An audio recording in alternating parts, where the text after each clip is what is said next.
Hello everyone, JesterGio here. Welcome back to another installment of First Look. In today's video, I wanted to talk about Wendy, otherwise known as the meteorologist. No, not that Wendy, this Wendy. I had to make the joke again, don't blame me. Now, I am writing this script on the day her trailer released, which is very unusual for me. Normally, when I do make these type of videos, I normally wait until the test server comes out. This is because, usually, we wouldn't get all the details about the character. This would especially be the case with survivors, as NetEase loves to hide important aspects about character items. The most recent example of this was Knight, who caused an uproar in the community because NetEase withheld information. However, Wendy is a lot different in comparison, because they straight up told us most of the important stuff about her. They even talked about her consumption numbers and cooldown numbers, which is rare for a survivor. Because of that, I thought, hey, why not talk about my first impressions based off the trailer? I know the test server will be coming out soon and I'll be keeping my eyes on that to compare my thoughts now to my future thoughts. However, I do want to make my own predictions about Wendy before seeing her in action. So without further ado, let's actually get into Wendy's skills. Sorry for the brief introduction compared to my other first look videos, I honestly don't know the crowd reaction to Wendy. Like I said, this is being made the day her trailer came out, so I haven't seen the community's reaction to Wendy. Wendy's skills are actually very unique compared to the other survivors, so let's dive into them, shall we? Wendy starts the match with one bottle that starts at 100% energy. Think of it like a cowboy lasso or auntie's flute uses. Each use of your item will consume durability from the bottle and, if 100% of your item is consumed, it will go away. Not only that, but the consumption rate depends on what abilities you use and how strong you make them. Speaking of abilities, Wendy has 3 abilities she can do using the bottle: Gale, Stratus, and Rainfall. Unlike other survivors, the way you select your abilities is actually determined based on what you draw. Whenever selecting the bottle, a drawing pad will appear, in which you can draw what ability you want to select. Horizontal squiggly lines will give you Gale, vertical squiggly lines will give you Stratus, and circles will give you Rainfall. Not only that, but the strength of said abilities depends on how many drawings you do. To compensate, however, your item consumption increases depending on how strong you make your ability.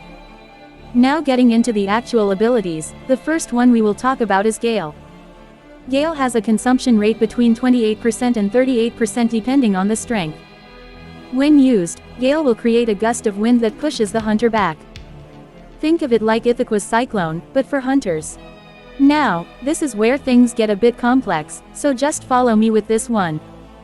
The strength of Gale is determined by what you have drawn. The width of the line determines the magnitude and durability of Gale. This just means how wide Gale will go and how much of the bottle is consumed. The height of the line determines the speed in which Gale goes at. Finally, the amount of bends in the line determines the duration of Gale. This is why the durability is fluctuating, as you get to customize how strong or weak you want your abilities to be. Next is Stratus, which has a consumption rate between 44% and 57%, making it on the pricier side. By drawing a vertical squiggly line, you basically make a cloud that levitates Wendy in the air. It's basically like aeroplanists hover, except its strength is determined by Wendy's drawing skills. The height of the line determines how high the cloud will go on top of how much durability is consumed. This will determine whether the cloud Wendy rides on will fly over small terrain or big terrain areas. Weak Stratus can only go over small terrain while strong Stratus can fly over high terrain. The width of the line determines how much speed the cloud will fly at. Finally, the amount of bends on the line determines the duration the cloud will last for. Rainfall is the final ability she can choose from, which has a flat consumption rate of 40%. By drawing circles on your draw pad, you can summon a rain cloud in a specific area. This rain cloud has a range of 36 meters and standing under it gives composure. A survivor can gain up to 8 composure per second and rainfall will heal the survivor if the composure meter reaches 100%. Due to Wendy's affinity to rain, however, her composure rate is only 6% per second. The number of circles you draw on the pad will determine the rate in which you gain composure. Meanwhile, the average area of circles will determine how fast the rain falls from the cloud.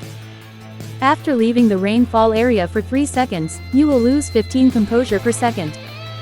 No matter which ability you use, her bottle will always go on an 8-second cooldown. That pretty much covers Wendy's item. I'm sorry if it sounds extremely convoluted, although, it might be because it is very convoluted.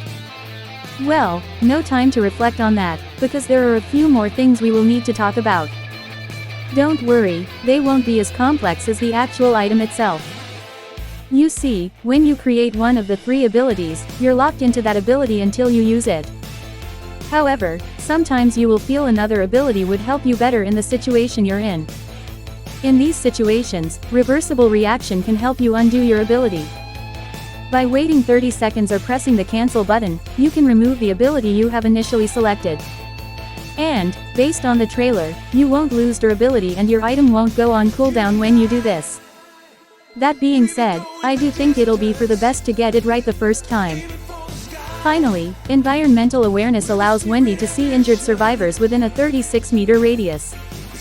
This is obviously to have synergy with rainfall, allowing you to quickly provide heals to your teammates. Additionally, if you are the last survivor alive, the dungeon will be highlighted to you. That pretty much covers everything about Wendy's skills and, honestly, she should have been called Painter with this kind of ability. Regardless, it definitely feels like NetEase always wants to top themselves with how unique they can make abilities. They could have easily just made this similar to Postman's buff mechanic when it comes to selecting the ability. However, not only did they not do that, but they also made it so her ability isn't a constant. You actually need to choose both which ability you want to use and how strong you want it to be. It makes Wendy a very interesting survivor, since you need to choose the ability you use for the given situation. Additionally, it forces you to make a choice as to what ability you choose to use, since the different abilities consumes different levels of durability on the bottle.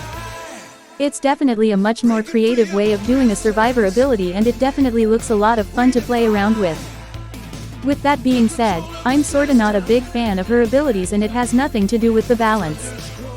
If you've been on this channel for a while, you should probably be familiar with my phrase, fight bullshit with bullshit. This pretty much means in order to counter the broken character that is terrorizing the other side. NetEase would create a broken character on that side in order to counter the existing broken thing.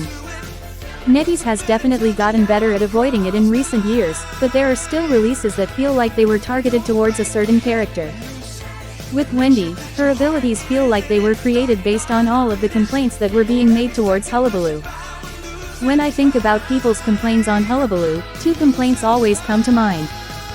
Those being that Hullabaloo has no attack recovery and his ability to jump over things. For no attack recovery, it makes close encounter situations a death sentence to go against. Due to his high speed, there really isn't much you could do in these situations other than buy as much time as possible. And for Trapeze, it basically makes no kiting area a safe one because he can just ignore the kiting area. Trapeze allows him to scale a ton of high walls, meaning he will be able to keep the pressure on you. Now, enter a survivor who has both the ability to scale high walls and push the hunter away if they get too close. For me, it's hard to see this and feel like this wasn't designed to just counter Hullabaloo. Is she actually a hard counter to Hullabaloo? Let's be real, she's probably not as effective as someone like Novelist or Gravekeeper. Still, I feel her design ultimately pushes the game in an unhealthy state of releasing characters to counter meta characters, something I am never the biggest fan of. With that said, this doesn't really reflect my feelings on how strong or how fun she seems. Looking at her abilities closely, I feel like she's gonna be quite a strong character in this meta. I'm not gonna say she's broken yet because, like I said, I've only seen the trailer for Wendy and nothing else. However, just by looking at the trailer, I see a lot of potential in her abilities to make her a threat to the hunter. First, we have the rainfall ability, which I can already tell is gonna be busted. For starters, it is a passive heal, meaning that you don't need to waste time doing the healing process. All you need to do is place the cloud down and have players stand in the rain to get healed. This is extremely good, since it allows you to heal a teammate without cutting into decoding time. Not only that, but you aren't actually penalized for using this heal, as opposed to other heals. Barmaid's heals will give a decoding penalty for the player who got healed by bottles, while Psycho will receive a healing penalty for every survivor healed by her whistle. Wendy's heal provides no penalty to herself or the healed survivor, which realistically isn't much, but is still good to note. Additionally, this heal can be really good because it has the potential for group healing. Since the rainfall is in an area and is not a singular heal, it is possible to fit multiple survivors in that area. This makes Wendy a far more effective healer compared to the other healers in this game, since she has the ability to reset multiple survivors in one ability cycle. It can also be assumed that this rain will be able to heal chip damage as well, since you can see it take effect even if the survivor is not injured. Because of that, it can make Wendy an extremely scary survivor when playing against hunters who rely on wearing the survivors down, such as Alva or Joseph. It also completely ignores healing debuffs since it is a passive heal, so it can really benefit in healing characters like Merc or Puppeteer. To top it all off, it only consumes a flat 40% durability when used, meaning you can use 2 rainfalls and still have enough energy for a strong kiting ability. It makes her into one of the best healers in this game by far, with the only catch being you need to find her. However, as long as she brings mutual support, which shows herself and any injured survivors to each other when out of chase, it can be extremely easy to provide these heals. The fact that this was the one ability that doesn't really have a downside to it is honestly baffling. Nevertheless, I definitely seeing Wendy being a priority bans for certain hunters because of this ability alone. Moving on to Gale, it is also another extremely strong ability, though not on the same level of absurdity as Rainfall. Actually, I lied and you will see why in just a second. Gale's ability to push the hunter back already warrants it being a good ability. However, this pushback ability is a lot different compared to most, since it appears to work more like Ento's B's pushback. From watching the trailer, it appears that any hunter who is caught in Gale will be unable to free themselves from the push. To give leeway, however, let's assume this works exactly like Ento's B's and you can free yourself if you fight enough. Even with this in mind, I still feel this ability is incredibly busted, especially the strong variant. If there's one thing that's common about Ento's B push, it's the fact that it is impossible to escape it if you fight against it. Think of it like a riptide, the more you try and push forward against a swarm pushing you back, the further the swarm will just push you back. Because of that, you need to move along the bees to the side until you find an opening to free yourself. Additionally, you could just keep attacking the bees until they disappear, which will free you as well. Now, imagine that exact same ability, only you can't attack at the ability pushing you back. On top of that, you can also make the bees hitbox wider, making it much harder for you to escape from the sides. With all of this, it turns Gale into an even more potent version of bees, though without the speed boost and the trapping aspect. However, if we are taking the trailer at face value and the hunter literally can't do anything about it, this makes Gale extremely oppressive. It's basically free distance that you gain for simply landing your Gale, which I don't think it'll be that hard to do. It also just forces the hunter to be stuck unable to do anything if caught, as even if the hunter bumps into an obstacle, they will stay pinned until the duration ends. With this in mind, it makes Wendy an exceptional pseudo-rescuer. No matter what the hunter tries to do, as long as you manage to land Gale, there is nothing the hunter can do to stop the rescue from happening. Additionally, if you manage to push the hunter away rather than pin them, it gives the rescued survivor tons of distance to potentially do a rebound kite. That's not the only good use for this ability as well, since you could also use this to help harass the hunter and help your teammates' containment. Assuming it can go over low terrain, it can allow you to vault a window and use Gale to force the hunter away and give you a ton of distance. However, I think the most interesting thing based off this is how it would interact with ballooning. You see, you can push the hunter back while they are carrying someone on balloons and pin them to the wall with bees. The hunter can still move and attack, so there is a way for them to deal with the bees. However, given what we know, it is very possible that you can pin the hunter carrying someone against the wall, with the hunter being unable to do anything but stayed pinned. This can allow the balloon survivor to potentially struggle free, making Wendy a very effective survivor for comp teching. Even if you elect to use the weaker Gale, it still provides a good amount of distance for you or your teammate to work with. Depending on which Gale you use, you can either use it 4 times with the weaker variant or 3 times with the stronger one. Like I said, I still don't know everything about Gale, since I'm only going off of the trailer.